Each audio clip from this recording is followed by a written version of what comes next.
ይህን የድል አድራጊዎች ዜማ ለማሰማት 22 ዓመታትን መጠበቅ ግድ ነበረ። በርግጥ ቤቱ አርሰናል ነው። አዲስ ነገር መስራት የለመደም። ዋንጫ መውሰድማ ማሸነፍማ ሌሎችም አድርገውታል። የውድድር ዓመቱን ሙሉ ሳንሸነፍ እናጠናቅ ብሎ ያሳካም አርሰናል እንደዚያ ነው። ታሪክን መጋራት ሳይሆን ለብቻው መስራትን ያስለመደም ግርማው የሚያረድ የኃያላን ስብስብ ግን በመሃል ሁለት አስርታትን ከመፈራት ወርዶም ከመደበኛ ቡድኖች ተርታ የተገኘም ይህን እውነታ ለመጋፈጥ የተገደዱ ደጋፊዎች የተሳከረ እይታ ያላቸው እየተባሉም በባላንጣዎቻቸው ተተችተዋል። እውነታው ግን የሊጉ ውብ ዋንጫ በወርቅ ተሸልሞም በሰሜን ለንደን ቀለም ተውቦም በቀይ ሪባን አሸብርቆ የተመለከቱ አይኖች የፈጠነ ውድቀትን እንዴት ሊቀበሉ ይችላሉ?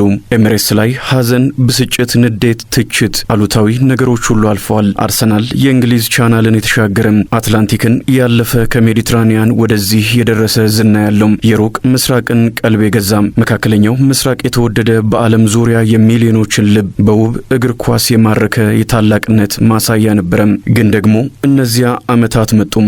እነዚያ ሁለት አስርት ዓመታት በክለቡ ደጋፊነት ለመጽናት ትዕግስትን በብርቱ የሚፈታተኑ አንበሳ ሲያረጅ እንደሚታዘንለት ከዚህ በላይማ ባልተቆጠረባቸው እያሉ የተቃራኒ ቡድን ደጋፊዎች እስኪያዝኑ ድረስ የውርደት ሽንፈትን መሸከም ግድ ብሎ ነበረ።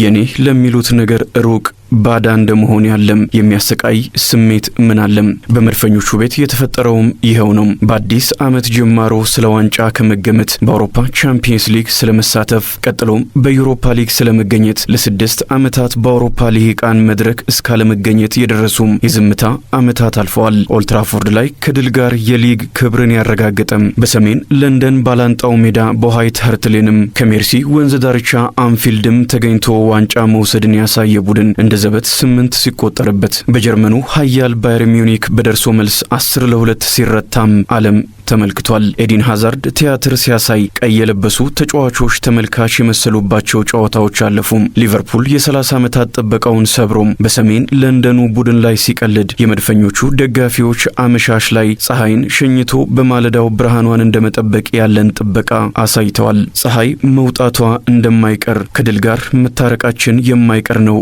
በሚል ተስፋም ከፔፕ ጋርዲዮላው ሲቲ ጋር የሚደረግ ጨዋታ ለአርሰናል ደጋፊዎች እንዲመጣ የማይፈለግ ባልተደረገ የሚል ስሜትን የሚፈጥር ነበርም። ለሚወዱት ነገር ምን ያህል ቢታገሱም ህመሙ እጅግ ጥልቅ ነውና የአርሰናል ውድቀት በአርሰን እናምናለን የሚሉ ጽኑ ደጋፊዎች እንኳን ተወዳጁ አሰልጣኛቸውን ውጣለን እስከ ማለት አድርሷቸዋል። አርሰን ቬንገር ፕሮፌሰሩም ከ3 የሊግ ዋንጫዎችና ከብዙ ትዝታዎች ጋር ኤሚሬትስን ሲሰናበቱም በቶሎ ይመጣል የተባለው ለውጥ አልሆነም። ኡናይ ኤምሬ መጡ ሄዱም። ሌላ ስፔናዊ ኤምሬስ ደረሰም። ይህ ወጣት የእግር ኳስ ባለ አእምሮም የክለቡን ባህል ጠንቅቆ የሚያውቅ የአርሰናልን ዋጋ የሚረዳ ነው። ለዳግም የሊግ ክብር 22 ዓመታት ቢጠበቁም የመጨረሻ 6 ዓመታት ግን እውነተኛ ጥረት የተደረገባቸው ናቸው።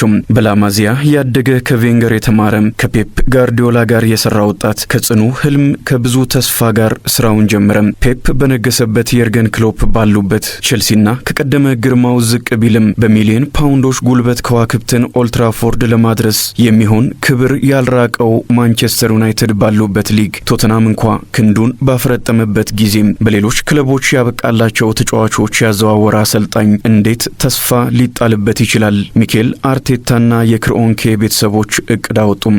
ጉዞ ተጀመረም። ዘ ኢንቪንሲብልስ ያልተሸነፉት ከሚባሉት ወደማይረሱት የሚል መጠሪያን ወዳገኘው ስብስብ የተደረገው ሽግግር ከባድ ነበር።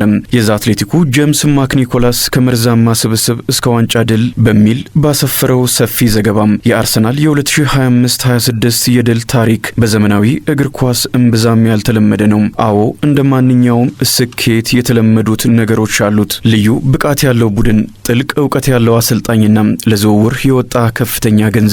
ነገር ግን ይህንን ስኬት ለየት የሚያደርገው በጽናትና ቀጣይነት ባለው ስራ ላይ የተገነባ ታሪክ መሆኑ ነው ይላል። በለንደን ኮልኒ የተነደፈው የረጅም ጊዜ እቅድ ነው። የጊዜው ኃያላን ክንዳቸው ሊዝል የሚችልበትን ወቅት የተነበየ ከ2023 እስከ 2027 ባለው ጊዜ ሲቲና ሊቨርፑል ሊደክሙ እንደሚችሉ በዝርዝር ያጠና እቅድ ነው። 2020 ክረምት ሚኬል አርቴታ በከፍተኛ ጫና በነበረበት ጊዜ ከቲም ሊዩስ ጋር ወደ አሜሪካ ዴንቨር ተጓዘም። ይህ የአትላንቲክ ውቅያኖስን የሰነጠቀ ጉዞም አርሰናልን ዳግም ወደ ልሂቃኑ መመለስ የሚያስችል ስትራቴጂ ለክለቡ ባለቤቶች የሚቀርብበት ነበር።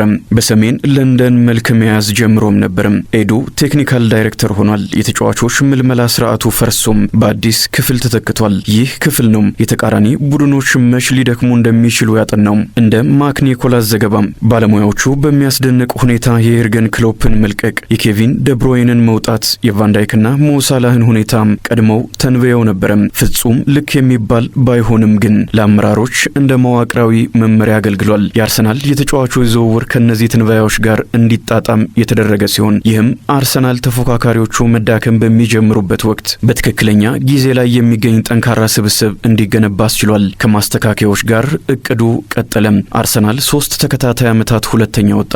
ያለፈው ክረምት አንድሪያ ቤርታ በስፖርት ዳይሬክተርነት ሲሾሙ በከፍተኛ ወጪ በርካታ ተጫዋቾች ፈረሙ። በመጨረሻም አርሰናል ስኬታማ ሆነ።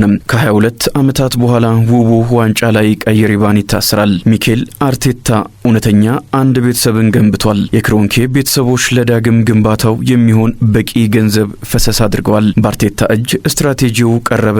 የዴንቨሩ ቃል ኪዳን በታላቅ ድል ተደመደመ። አሁን አርሰናልን ሚዜ የሚል ማን ነው? ተሞሽሯልና አሁን መድፈኞቹ ላይ የሚያፌዝ በራሱ ያፌዛል። አሁን የሰሜን ለንደን ቀዩ ክፍል ለ14ኛ ጊዜ የሊግ ድልን ያሳካ እንጂ 22 ዓመታት በደረጃ ሰንጠረዡ አናት ላይ ያላጠናቀቀ የሚል መልክ የለውም። አድርጋችሁታል። ሌሎች ሲያበቁ ሻምፒዮኖች ይቀጥላሉ። ከምሽቱ ድል በኋላ አርሰን ቬንገር የተናገሯቸው ውብ ቃላት ናቸው። አዎ አርሰናል 13 ብሎ ቢዘገይም 14 ብሎ መቀጠሉ አልቀረም። አርቴታም ፕሪሚየር ሊጉን ያሸነፈ የመጀመሪያው የቀድሞ የእንግሊዝ ፕሪሚየር ሊግ ተጫዋች ከሞሪኒዮ ቀጥሎ ዋንጫውን በማሸነፍ በእድሜ ትንሹም። አንድ ነገር እናስታውስ፣ የአርሰናል ባለቤቶች ቢሊዮነሮቹ እንዲህ ብለዋል። ክረምት ከዋክብትን ለማስፈረም ሚሊዮን ፓውንዶች እናወጣለን። እቅዳችን ዘላቂ ነው፣ ሀያል ግዛት መመስረት። ይህ ብቻ የድሉን የጣዕም መጠን ይናገራል። አርሰናል ከ22 ዓመታት በኋላ የእንግሊዝ ፕሪሚየር ሊግ አሸናፊ ሆኗል።